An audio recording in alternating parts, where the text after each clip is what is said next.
Bhadreshu Nityam Bhagavata Sevya Bhagavati Uttamashoki Bhaktir Bhavati Naishtiki Nigamaka Paragaritam Param Shukam Makaram Mita Drapi Samitam Pibata Bhagatam Rasham Mariam Mahora Hora Sinaishti Bhagaha Krishna Swadamapagate Dhamagini Karonashtadrishamasha Paranako Dunoditam Twamapiadabhishuta Vishwatvam Babu Samapyena Bidambirikasaram Parakahido Moranam Sanklesham Nirvanamusanti Nanyataham Hey Krishna Karuna Sindhu Dino Bandhu Jagatpate Gopisha Gopika Kantara the Kantanamostute Jayatam Surito Pangom Hamamandir Matir Gati Matsavasha Param Bhojaradar Madaramo Sriman Rasarasarambi Vamsipere Karsan Vinavasunapaka Gopaneta Sriyasaram Divyat Vindarani Kapatumada Srimad Radha Gari Shimashanishto Shri Radha Shilagovina Prashadabi Sevamanush Marami Namo Brahmanya Devaya Go Brahmanya Taya Chaji Garitaya Krishnaya Govindaya Namo Namaha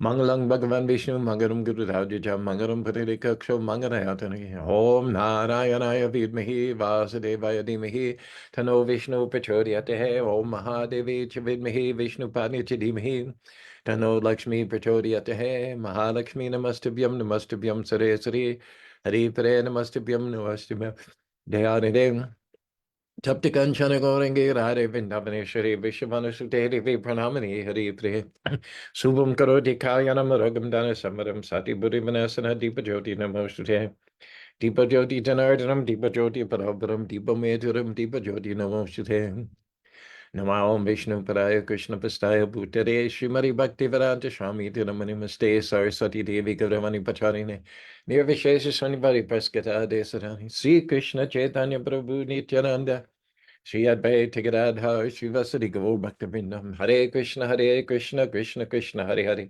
Hare Ram Ram Ram Hare Hare. Good morning, my Motivational Monday, and 3 days from today, on Thursday, we have Thanksgiving. Temple traditionally has an arti at noon. This is Spanish fork, followed by a nice traditional vegan, vegetarian Thanksgiving lunch at 12:30. We know we have tofu turkey, we have mashed potatoes, cranberry sauce, beefless gravy, maybe sweet potatoes, eggless marshmallows, those kinds of things. And you're welcome to come to Arti at 12 this coming Thursday and stay for lunch at 12:30. You can bring something also, as long as there's no meat, fish, or eggs, no onions, no garlic. Make it a potluck and join us for Day of Thanksgiving. And also, if you want to get more into the mood of the season, check out our talk from last night, Sunday night at the Spanish Folk Temple, which was on gratitude and giving thanks. Just catching up and reviewing some of the points that we ended up with last week. We were talking about how if even Krishna can't know the full extent of his energies of potency, so how can we do it? Krishna's he's omniscient, and yet at the same time, his energies are always outpacing the ability of his knowledge to catch up. So as soon as Krishna understands the full extent of his potencies, the potencies have expanded. And so the potencies are always, talk about Krishna being, 2 steps ahead of us. Krishna's own potencies are 2 steps ahead of his, the ability of his knowledge to comprehend it. And so when the omnipotent, omniscient Supreme Personality of Godhead is unable to understand the extent of his potencies and his qualities, and how are we going to go down that path? And a couple of really good examples that we gave last week were it's estimated that if Bill Gates's fortune were turned into $1 bills and they were placed end to end, they would go to the moon and back several times. Well, who can count $1 bills going to the moon and back? We don't have a lifetime long enough to do that. But here's an even more deterring fact.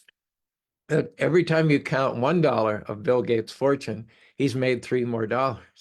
So by the time you've counted his fortune going to the moon and back, at least theoretically, his fortune would have multiplied many, many, many times over. Therefore, I think you'll agree with me that our conclusion is it's impossible to count the qualities and glories of the Lord. Because as soon as you count one more, those glories, those qualities, their number has expanded, has multiplied every single second. So if Krishna himself cannot describe his own personality, what to speak of us? And it's also the reason why Krishna is attracted to his own qualities that's explained by the fact that his qualities are always expanding. We gave the example last week when his friends went into the jaws of the Agasaurus serpent. Krishna didn't go right away in to rescue them, but he took a moment to just stand there in wonderment, in amazement at the workings, the interaction of his various internal and external potencies. Krishna himself sometimes just takes a time out and marvels at the expansion of his own potencies. He's simultaneously in control of everything. He's simultaneously the source of everything, but everything that comes from him, because God is a Vigneswarat, he has ultimate independence. The emanations from him have independence as well. So even Krishna sometimes is surprised by how his various expansion, his various energies react, and by what decisions they make. And that means the Lord is always fresh. It's not that because he knows everything past, future, present, because he's omniscient, that he's never pleasantly surprised. He's never amazed at anything. He's fully in control, but that doesn't mean that at the same time there isn't that freshness, that wonderment. And as his reflected parts and parcels, we also should not aspire to know everything, to have all the answers. We should be comfortable in a state of wonder. We should be comfortable with miracles. We should be comfortable with all kinds of things which are inexplicable or incomprehensible to our limited minds. Gajendra is making this point. He's saying, Lord, how much with my voice can I cry? How much in my mind can I think of you? How much with my tongue can I say these words? No matter how much, no matter how extensive we can think, no matter how extensive we see, no matter how extensive we speak, none of these, speech, mind, and eyes, can touch you, can catch you, can reach you. It's said that Anantashesha, the serpent on which Lord Narayan reclines, in the beginning of creation, Lord Brahma was creating the universe, and he designated Kurma, the tortoise, to hold the universe on his back. There's a Swami Narayan temple, hold the universe on his back. And then Anantashesh asked, is there some service that I can do also? This is the gigantic, many-hooded serpent. And Lord Brahma said, you can also support everything. Any discerning person would have wondered how it is that huge planets with oceans and mountains and timber forests, rocks, can float in thin air. Even cotton, even little cotton will sink down. If you release it, it will go down by the force of gravity. So how are these big planets remaining in orbit with all of their weight? That is because God has entered into them and is holding them in orbit by his power. The expansion of God who is responsible for that is Anantashesha. Lord Brahma said, you can enter into this universe as what people will call the force of gravity, or actually counteract gravity, and you can hold on your many hoods in invisible form, unseen to human beings, unseen to the inhabitants of all these planets. You can hold all these planets aloof. And Anantashesha, well, how long can I do this? What will keep me from getting tired and then letting them drop, letting them lapse? And Brahma said, while you're holding them on, you can enumerate with your many heads the glories of the Lord, the gunas, the qualities of the Lord. And as long as you do this, you'll have strength to sustain the planets. And Ananta said, done. So since at least 155 trillion years, since the beginning of the creation of this current manifestation of the universe. Anantashesh has simultaneously maintained the planets in thin air, aloof by his potency in an invisible form. And he's enumerating from his many, many mouths the glories of the Lord. The glories of the Lord. Not only is there no end to it, but they keep expanding. No sooner do you enumerate, enunciate, articulate one pastime, one activity which shows the glories of the Lord's beauty or wealth or strength or power or knowledge or renunciation, but there's three more that have presented themselves to you.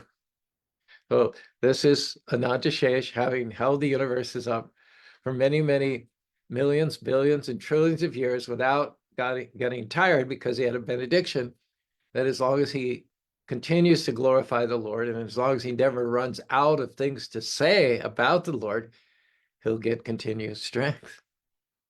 So similarly, Gajendra here, he's in the position of being helpless. His leg is entrapped by the jaws of the crocodile.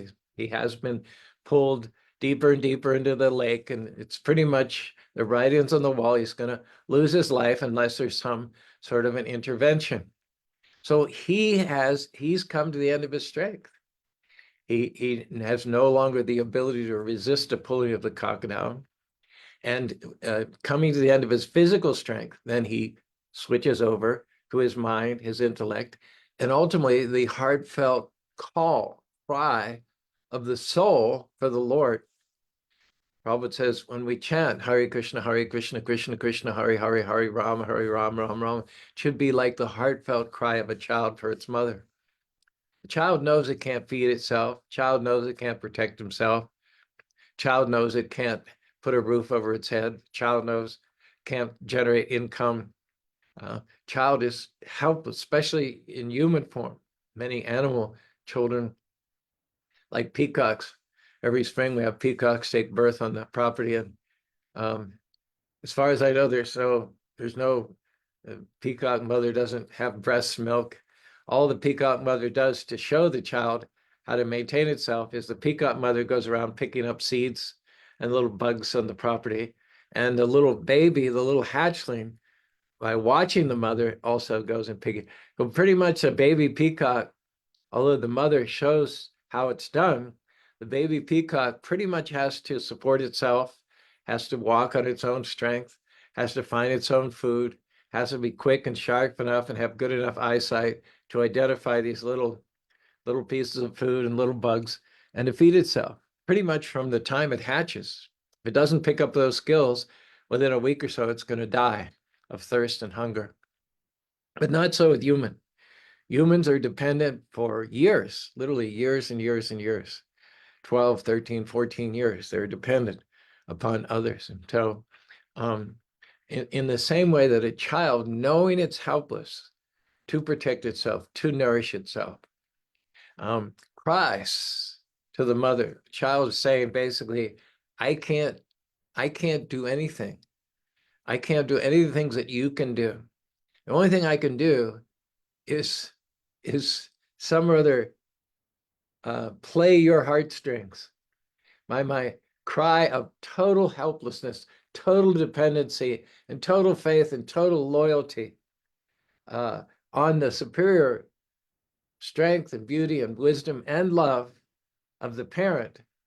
The child can very easily and successfully, out of love, manipulate the parent to give that child everything it wants. Out of love of that helpless child, the parent will stock a whole pantry full of enough food to feed 10 such children. The parent will house that child out of love in a house that's excessive, far more than is needed for that child. A big house with more bedrooms and more kitchens and more bathrooms that are needed. But the flow of love for the parent, for that child, is so great. And that's all triggered by the helpless cry. And a parent would know if the child's being disingenuous, duplicitous. Parent would know when the child cries out, whether that's a genuine cry of helpless affection or whether it's a ruse, whether it's simply a ruse on the part of the child to manipulate and take advantage of the parent. Parent intuits in the tone and timbre and pitch of that cry that the child, in fact, has no other recourse, and the child knows it has no other recourse than to depend on the mercy of the parent. And what no parent in the history of the world has ever refused. Whatever resources they have, they will give up their own lives. They'll give up their own food. They will give up their own shelter. They'll stay out in the rain and the snow if the child can be protected. So the whole key, and Gajendra is modeling this so nicely, is the tone of your cry. Is it heartfelt? Shouldn't come from the mind. Shouldn't come from the intellect. It shouldn't come from the appetites of the senses to indulge themselves. It should come from deep within the heart where the soul is situated. We have the term soul stirring. And when you cry out, Hare Krishna, Krishna Krishna, Hare Hare, Hare Rama, Rama Rama, Hare Hare, we're fully acknowledging that we can do nothing to capture the Lord. But in our helplessness, we're trying to muster up sincerity. And that's what Krishna looks for. He looks not for so much what you're doing, but he looks for the intention. He's within your heart and he knows what your intentions are. Just like there might be a flower, let's say a gardenia, 3 or 4 feet away, or we might be in the same room with a gardenia. So we know the gardenia is there, even if we were to be blindfolded, for argument's sake. We know the gardenia is there because we can smell it. We can detect the presence of the gardenia, and we also, it's not, if you're blindfolded and you smell, it's not just, oh, there's a flower in the room. There's a flower in the room. Now, it doesn't end there. You smell without even seeing it. You can say there's a gardenia in the room. There's jasmine in the room. There's frangipani in the room. There are roses in the room. By the sense of smell, not only can you detect the presence of a flower in the room, but you can also detect what type of flower it is. So being situated alongside of the soul in the region of the heart, the Lord smells not only the presence of life, the presence of consciousness, but he smells exactly where you're at. He smells your intentions. And so Gajendra is saying, Lord, if in all of this you intuit that my intention is sincere, then in fact, I'm not falling back on any of my previous assets, my big, strong elephant body, my position as king of the elephants, as husband of the female elephants, as father of the male elephants, as denizen of the heavenly planet. Lord, if you intuit from within my heart that I've given up, thrown over my reliance on all these temporary material assets, and I'm simply submitting myself in my mind, Gajendra is laying himself out flat like a stick. He's offering his dandavats to Krishna. Lord, if you desire, you can please come save me from the jaws of the crocodile and reveal your personal form before me. In addition, as we also discussed last week, in the Krishna book, the 10th canto of Srimad Bhagavatam, it's explained that before Krishna, on the occasion of his appearing here 5,300 years ago, entered into the womb of Devaki in the prison house of Kamsa, it's explained that first he entered into the mind of Vasudeva. Now, there are 3 reasons why Krishna first entered into the mind of Vasudeva, his father, before he was transferred into the womb of his mother. Actually, there are 4 reasons. The first reason, according to the acharyas and the commentators, is that the mind is the king of the senses. In the Bhagavad Gita, it says that the mind, manasast indriyani, there's touch, taste, smell, sight, and hearing. There are 5 senses, and the 6th sense is the mind. The mind is considered to be the king of all the senses. And so Krishna is the king of all the demigods. Krishna is the king of kings. And so Krishna determined that if he's going to appear, he should appear at the invitation or in the association of the king of all the senses. Krishna appeared first within Vasudeva's mind, so to speak, because he wanted to shake hands with his own representative. Among the senses, the mind is represented by Krishna according to the Bhagavad Gita. Second point is that Chanchalam hi mana Krishna pramatid balavadvedam.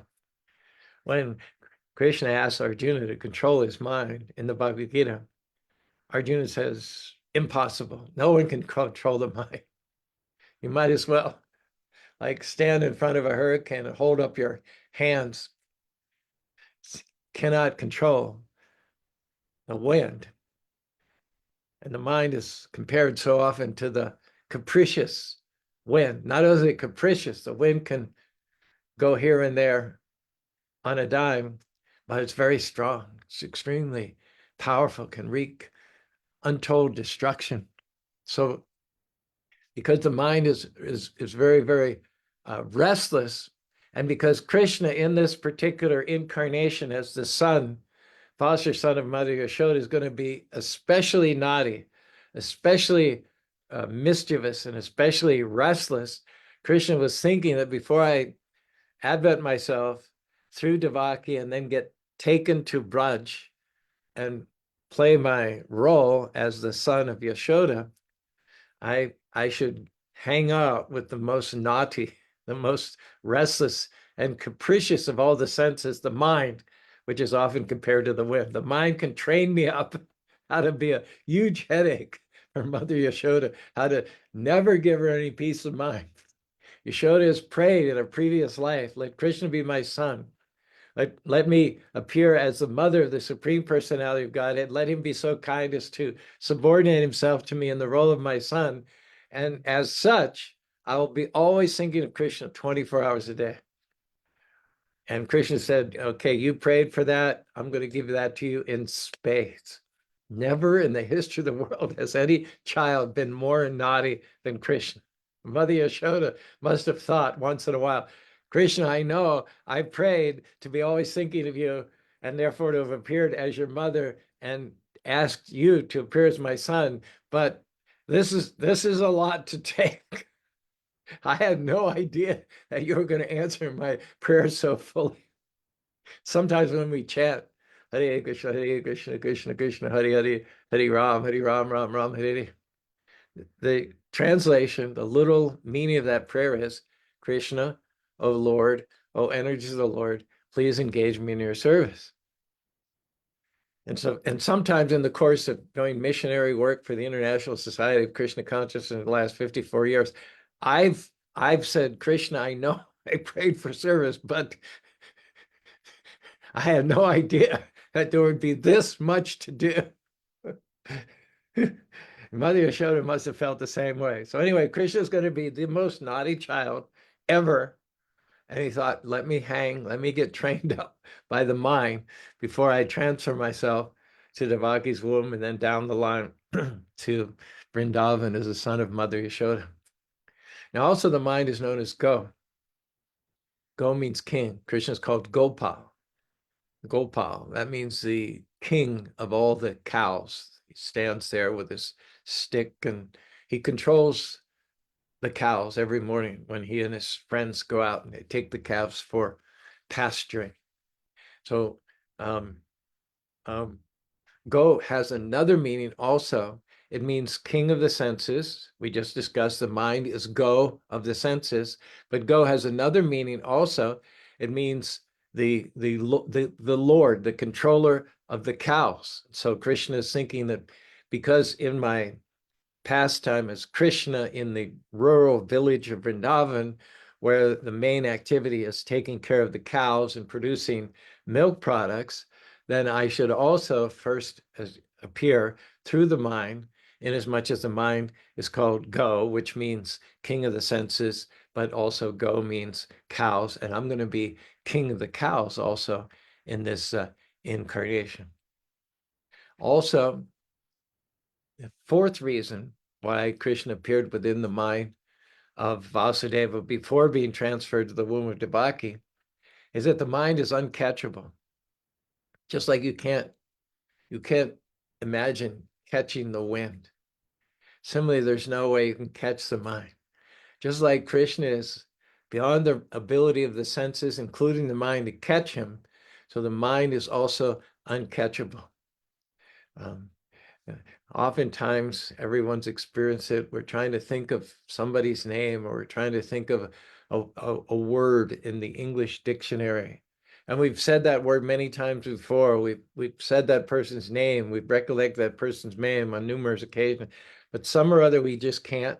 We're reaching and we're stretching and we're we're exerting, but we can't remember that person's name, or we can't remember this word. Maybe you're giving a Sunday feast talk and you're reaching for a certain word, and the word which has come to you so many times in the past is elusive.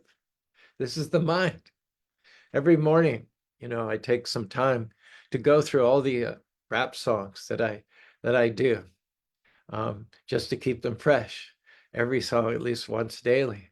And in spite of the fact that some of these songs I've been doing for every day for 5 years, still one morning you wake up and the word is just not there. It's just not there.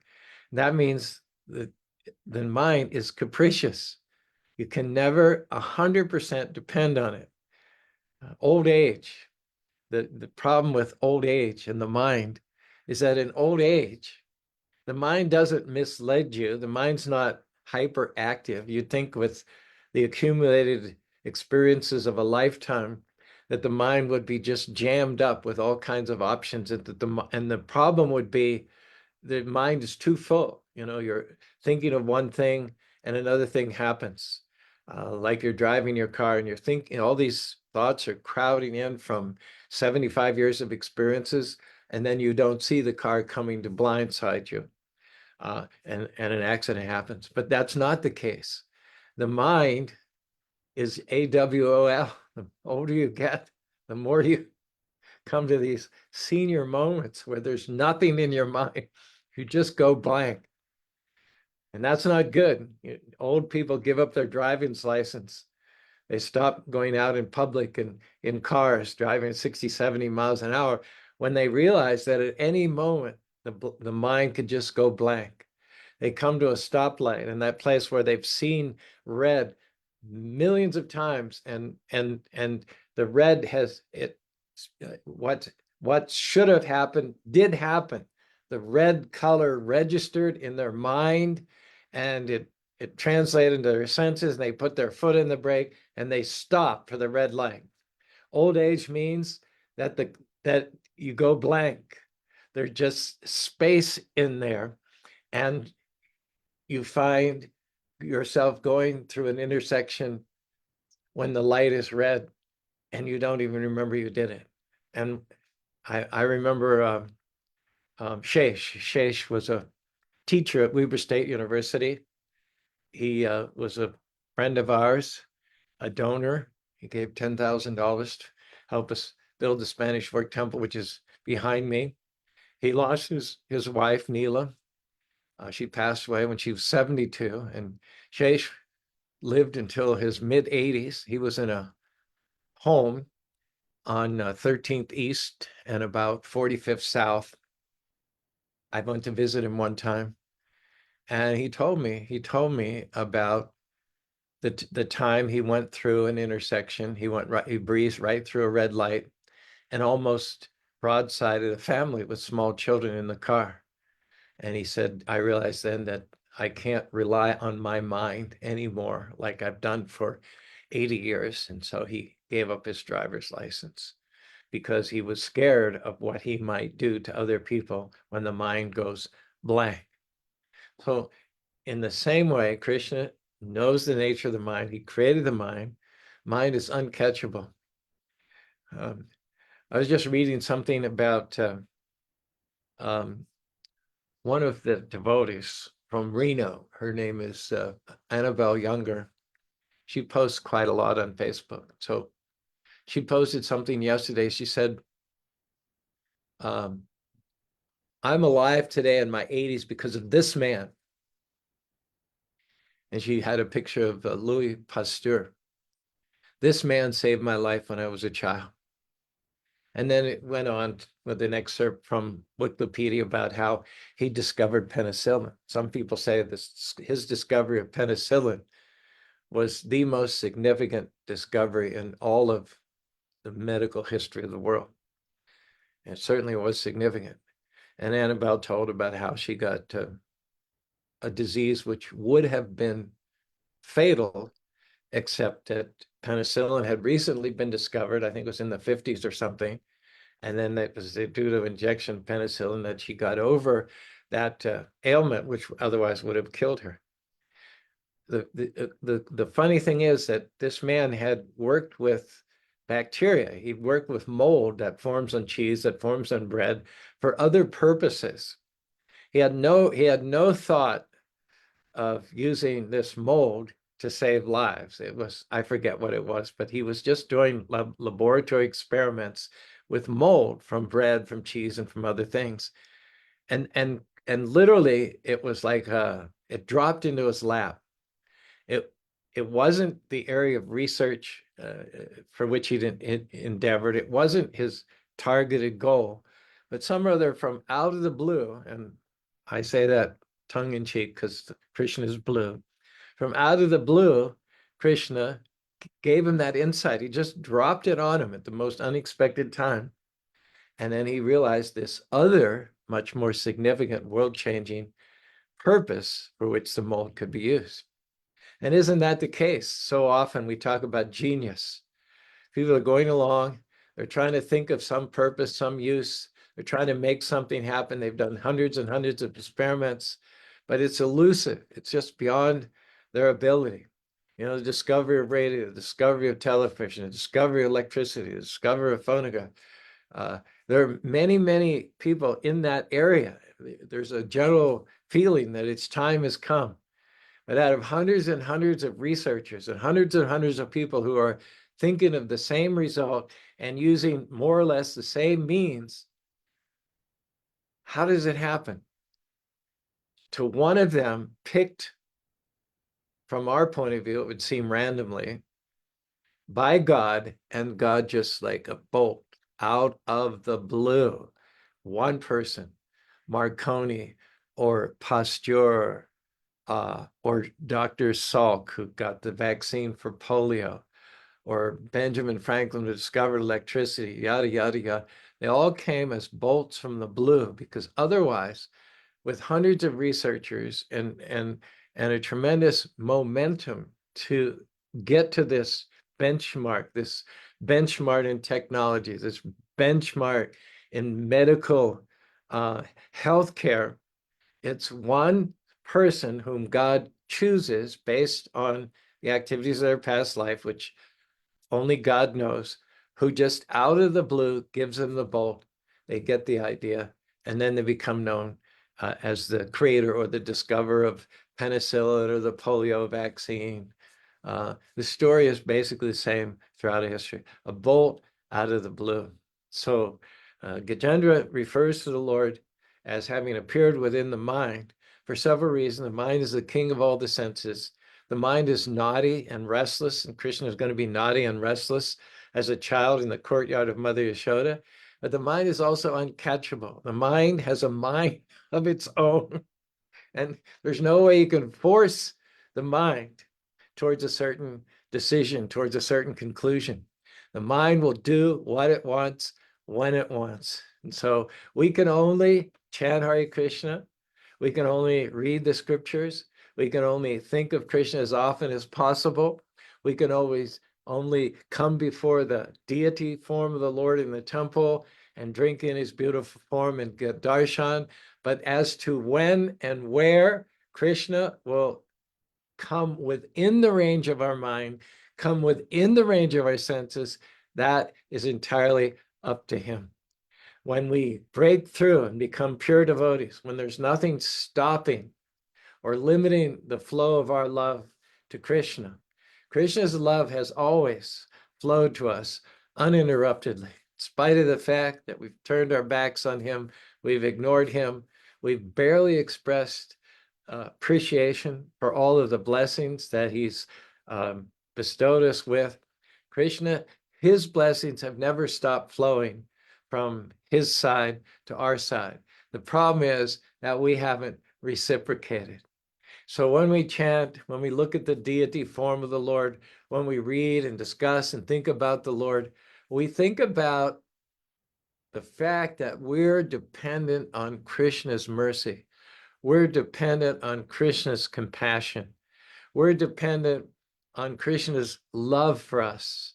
And we do what we can do, which is to surrender, which is to cry out for Krishna in a genuine feeling of helplessness and hope that we break the logjam, that we clear it out, just like now in, when you go to get your checkup, they check your cholesterol, how high your cholesterol is. And cholesterol gets high when you have plaque, when you have deposits building up on the sides of your arteries due to usually having eaten a lot of fatty tissues or not having exercised enough. That plaque can build up and can build up, and it can restrict the flow of blood to your brain or to your heart, ultimately proving fatal. But what we're praying to is that Krishna, somehow or other, we've developed plaque. All creatures, if you look at the birds chittering and flying in a celebratory mood throughout the sky, and you look at the animals, the horses and the cows and the pigs and the lambs and the goats running and kicking up their heels, the bees humming, the hummingbirds, the fish, the dolphins, sporting and playing, the whole world spontaneously celebrates the glories of the Lord, except human beings. We're too sophisticated, we're too evolved, we're too intelligent, we're too intellectual, we're too cerebral to join in the chorus, the symphony of all of creation, which naturally expresses itself in song and dance and joy for all the gifts that God has given us. So in this Thanksgiving weekend, let's chant Hare Krishna. Let's enjoy a nice prasadam feast on Thursday. Let's associate with the devotees. Let's get the darshan of the Lord. And in all of that, try to cultivate the inner intention, knowing that's what Krishna really looks for. It's not how many times you chant his name. It's not how good your attendance record is at the temple. It's not how many plates of prasadam you've eaten. But it's in all of that, it's less about what you do than about who you are. And our prayer is, Lord, get rid of the pretense, get rid of the so-called sophistication, get rid of the independence, get rid of this feeling that we need to be distant from the Lord, that Lord, don't crowd me, don't push in on me. Let's ask that Krishna, by his grace, clear out all the plaque, all the lust, the anger, the greed, the ego, the so-called intellectual acumen, the so-called degrees, the so-called accolades, the so-called power and prestige of this world, and let the flow of his love, which cascades from above to us, be reciprocated. So there's nothing stopping the back and forth reciprocity of Krishna's love to ours. This will only, at the end of the day, be accomplished by Krishna, but we have to do our part and ask him, Lord, take away all of my so-called prestige and influence and power. Bring me to the point, Lord, where I have no other shelter than you, to the point where you flow. As you flow to me, you flow back to me. Unlock the floodgates, open up the unlimited eternal flow of Krishna's love back and forth. It is said that great souls are always chanting the Norm's slave, Satatam Kirtyanto Mam Yatantas Jaduna. In the Bhagavad Gita, it says, how do you know a Mahatma? How do you know a liberated soul? How do you know a soul who's free from material logjams, of material contamination? And the answer is they're not acting on themselves. It's Bhakti, it's Krishna acting through them. They have allowed Krishna to have the full use of their mind and their senses.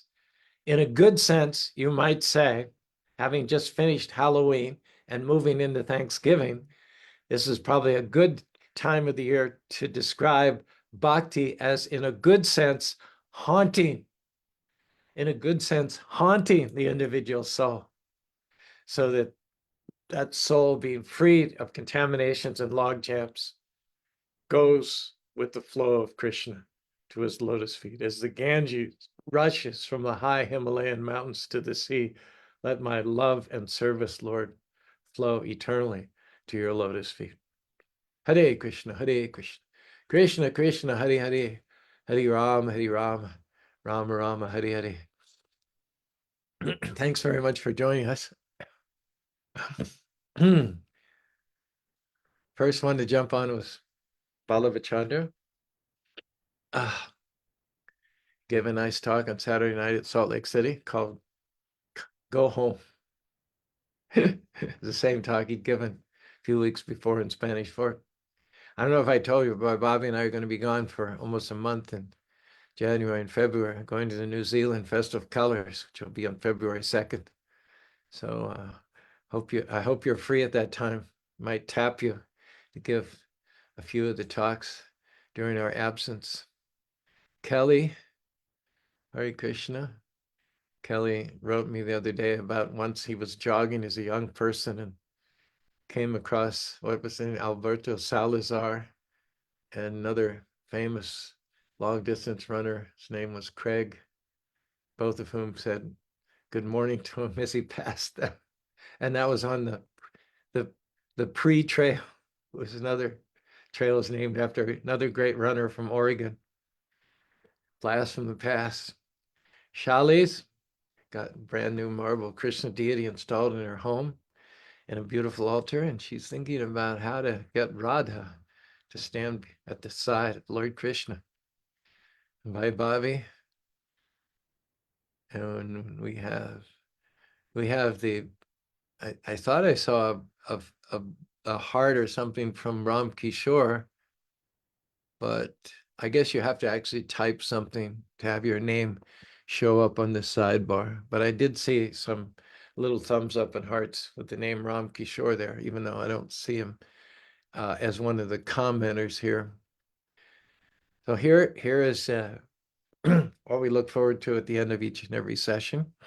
Some poetic output from Vallabha Chandra as follows. You can read along with me if you like. You must cry to the Lord in humility when you come to the end of your own ability. A parent responds to the child's sincere cry, but to a manipulative plea, they won't bat an eye. Krishna enjoys a devotional scent. He can smell your intent. He'll hold his nose to those who posture and pose, but accept the incense or rose from a devotee from whom bhakti flows. That is awesome. Man, you're getting so good at this. I might steal some of your lyrics for my songs, if you allow me. Or you could seize the day and start putting the music. You must cry to the Lord in humility when you come to the end of your own ability. A parent responds to the child's sincere cry, but to a manipulative plea, they won't bat an eye. Krishna enjoys a devotional scent. He can smell your intent. He'll hold his nose to those who, I think you'll hold his nose from those who posture and pose, but he'll accept the incense or rose from a devotee from whom bhakti flows. Beautiful.